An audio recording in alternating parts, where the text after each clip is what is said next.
What is up, YouTube? Hi, I'm Taylor, and I hate mosquitoes. Welcome back to the channel.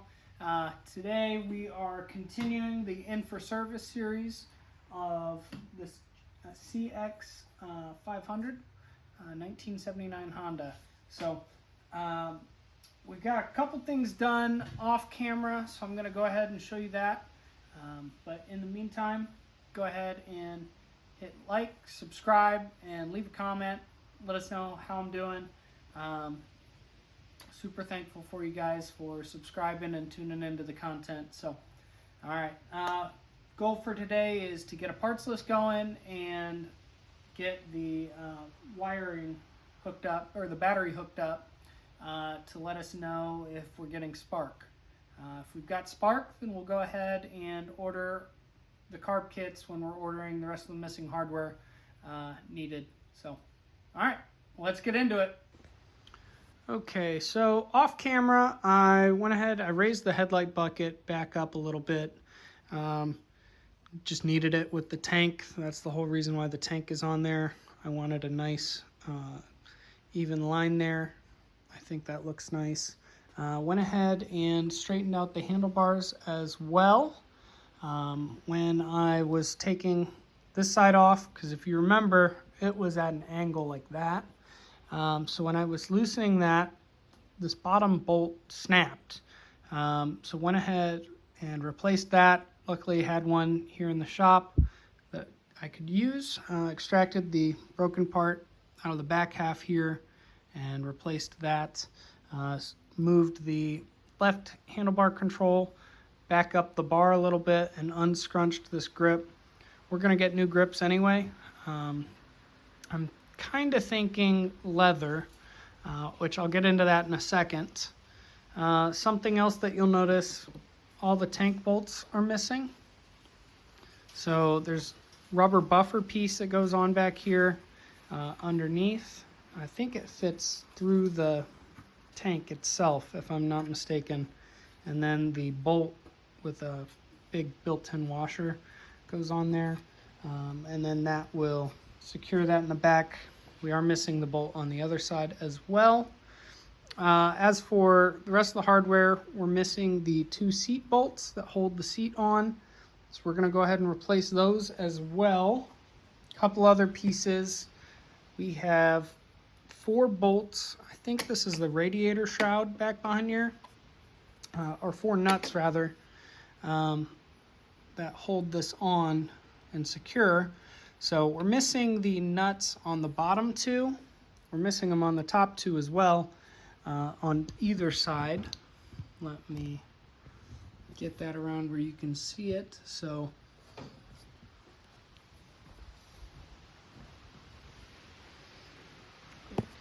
we're missing the 2 nuts on this side as well, here and here.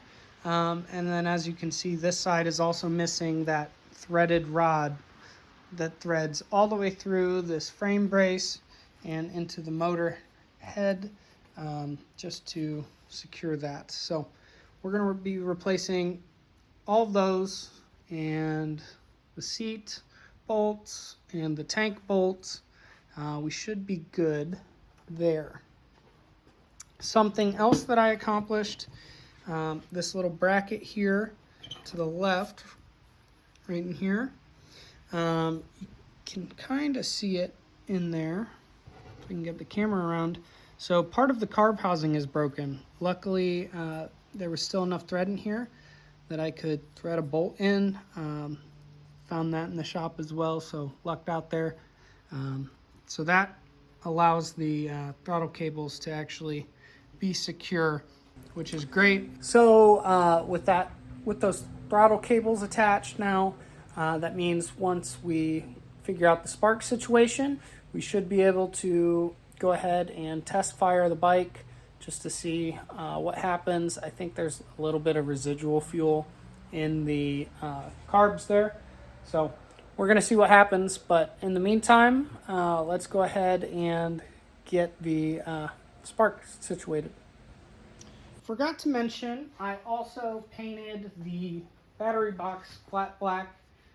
Just figured that was a nice look. Cleaned up a couple of the surfaces So we're just going to run the battery strap directly to this, the negative battery strap, and that will work because we've sanded the connection points onto the backbone of the frame here. So now that there's bare metal on the frame and on the battery box, the negative current should flow straight through the battery box to the frame. As for the strap, I wanted to do something kind of interesting that fit the rest of the bike. Obviously, this isn't something that you can just order a strap online, with this being a custom battery box. So went ahead and went to Goodwill, picked up a belt for $2. So now what we're going to do is basically run this belt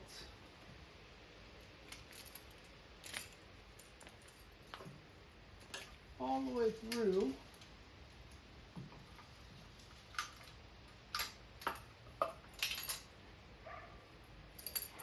and figure out where it's going to go. Figure out how long we need to cut this. I want to leave a little bit of length there just so it's easy to unfasten, but all in all, the battery strap should look something like that. And then we'll go ahead, once we get that fabricated, then we'll go ahead and get up to date on the actual hooking up of the battery. Okay, so I went ahead and put the belt together. Now I am measuring and seeing where I need to cut this belt at. So that nut is right there. We're going to cut it a little bit lower. That gives us a little bit of room. We're going to go ahead and do one side of the bike at a time. That way it ensures that we get this battery strap as tight as possible. Okay. Our scrap leather there. Now we have to figure out where the hole goes. All I've done so far is basically take it back over to the bike and mark where that hole goes, and then now we're just making that hole a little bit bigger.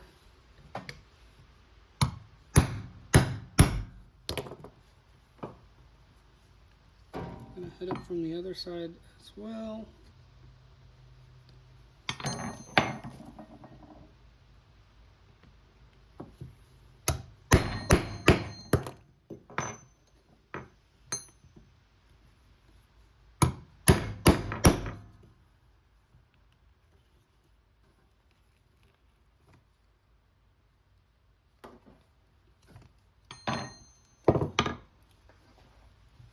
And just like that, we have our hole. Okay, so got it hooked up to the other side. Our hole's right here. So we're just going to pull it taut and mark it with our Sharpie.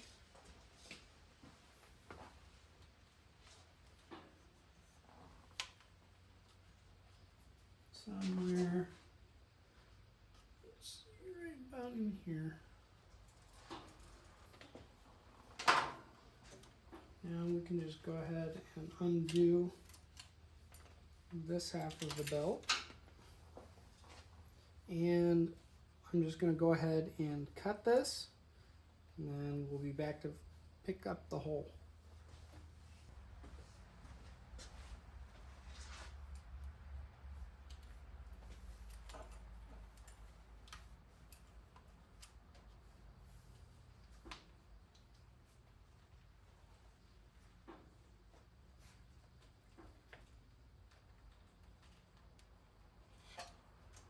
Originally, I thought I was just going to do a solid leather strap, but I thought, you know what, why not make use of the buckle? It kind of fits the rest of the bike, the vibe of the rest of the bike, so I thought, yeah, why not? And I just gotta make the hole on this side, and we should be good to go. Okay, to show you guys what I'm doing, basically threading the hole, or the bolt through the hole of the belt that we just made. We've got a flat washer and then a spring-loaded washer, just so this doesn't back out. And then there will be a flat washer on either side. So that way it disperses the load, so to speak. And hopefully the belt won't rip with use.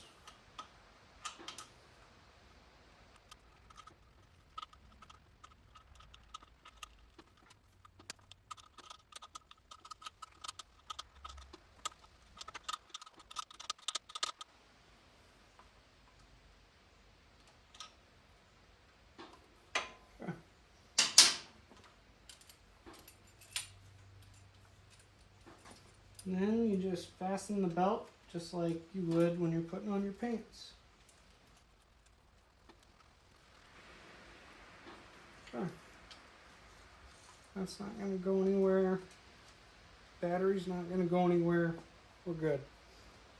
Next thing to do, hook up our battery terminals. Okay.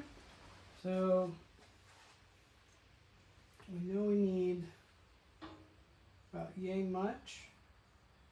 So that's what we're going to do. I'm just going to cut that off. We're going to strip a little bit of this back here, just like so.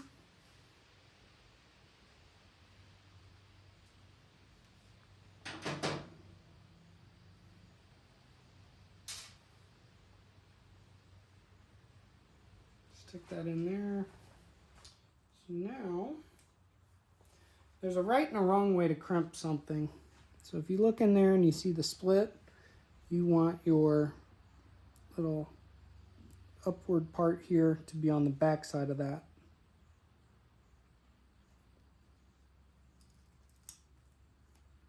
Okay, that's not going anywhere.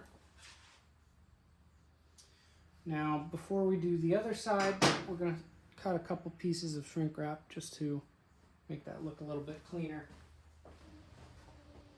Just kidding, the shrink wrap I have will not fit that, so we're just going to make do.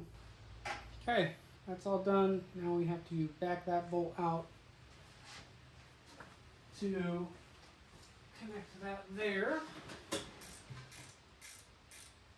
So I have the ground strap between the washer on the back side of the belt and the actual battery box itself.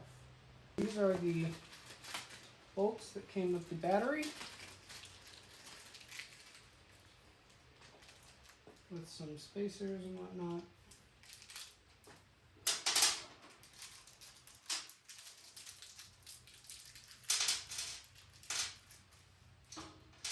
Now, what I like to do is take a little bit of a note card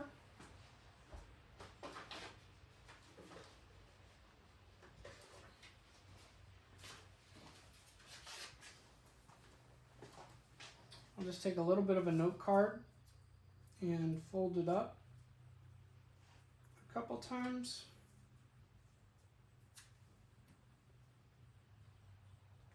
Like so. And then put that in underneath the little nut thing that you get, little square nut. Just because it helps hold that in place. So, gotta do the positive side now.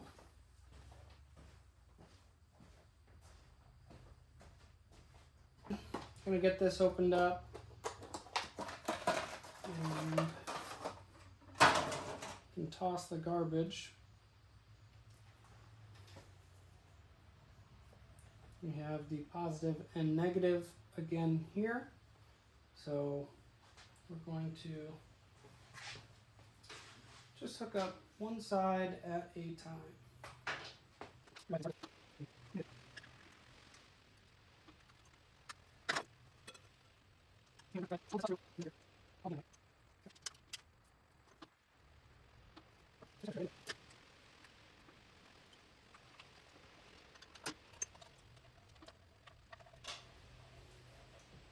And we'll just run a zip tie right here to hold that up out of the way.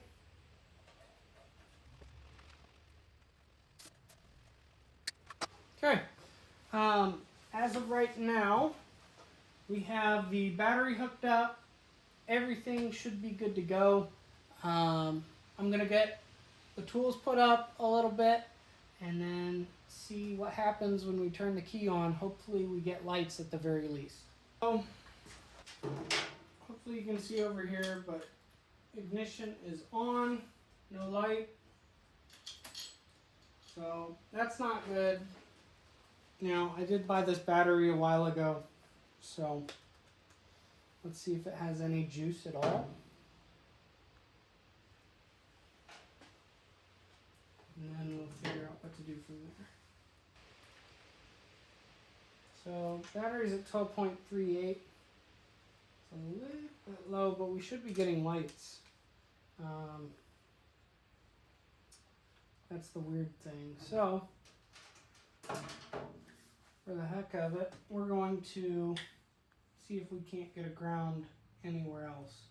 Just with some alligator clips.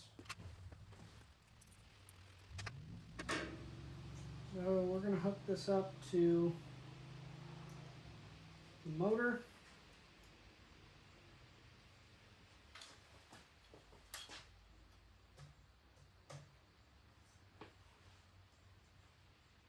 And we still are not getting anything, which is strange to me because we should be getting something.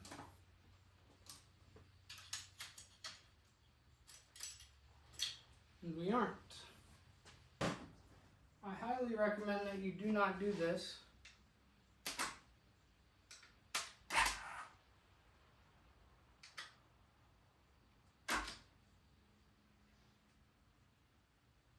But, okay, so we are getting juice to the starter motor when I jump it. So why is the battery not cranking?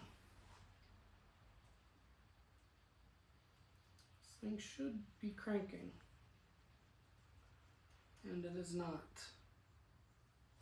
So,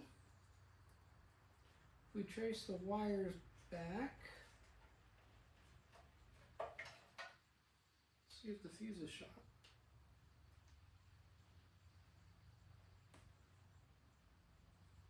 Fuse looks good.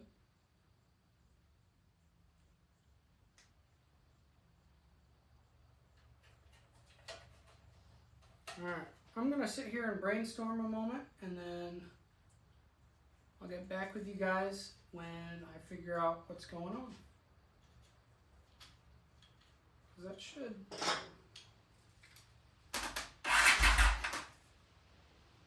Well, that's promising anyway. But, yeah, let me get back with you guys when I figure this out. Okay, upon doing a little bit of looking around on the bike, I realized that the last person who worked on this put the positive for the starter solenoid on the negative terminal. So essentially it wasn't doing anything. But now, if I turn the key on and press the start button right here, oh, come on, it was just working.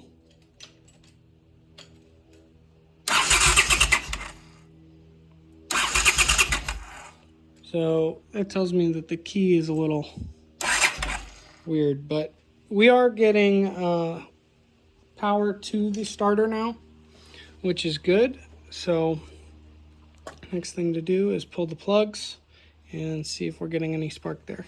Okay, so I'm going to try to do this one-handed, which I'm sure is going to work great. But make sure that we're making contact on both. Okay, key is on, starter button. So we are getting spark on this side. Went ahead and did the other side already, but I wanted to show you how to use this tool. It's pretty great, but be careful not to touch this because you will get shocked. Okay, we have spark, which is great. On to fuel. So for the hell of it, we are hooking it up to the fuel source. We know we have spark. At this point, I'm pretty positive we're going to have to dive into the fuel system, but spark's the biggie. So we're going to see if we can't get this thing to fire at all. We're going to pull the choke out. It's on.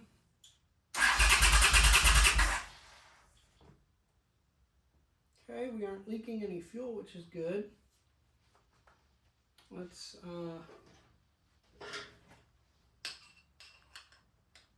see if we can't get the throttle to move at all.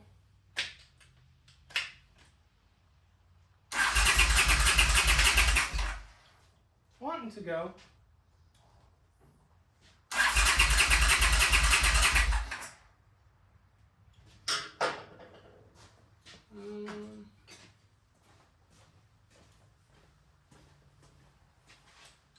It's unfortunately easier to manipulate the throttle assembly here on this other side. So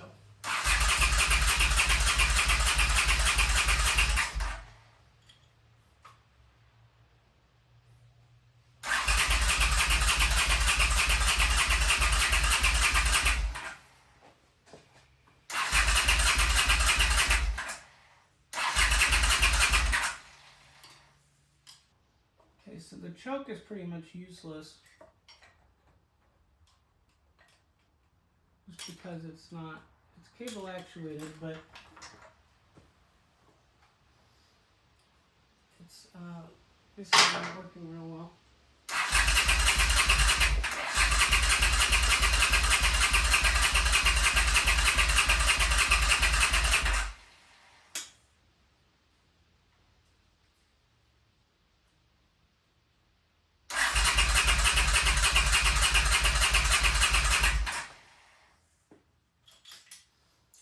Alright, so with that, we know that we have to dive into the fuel system. So I'm imagining the jets are clogged. I know that this thing has sat for a very long time. So we're going to get it hooked up to the trickle charger in the meantime, just so that the battery is charged and ready to go when we've got the fuel system all cleaned out. I'm going to go ahead and contact the owner, let him know that this thing does have spark, it does turn over, and the only thing left to do is the fuel system. So that's where I'm going to end the video for today, but I hope you guys enjoyed following along and watching me work on this a little bit and troubleshoot. I do appreciate it if you guys leave a comment, like, and subscribe to the channel. It means the world to me. Thank you guys so much. All right. Keep on riding. Keep on wrenching. Bye-bye.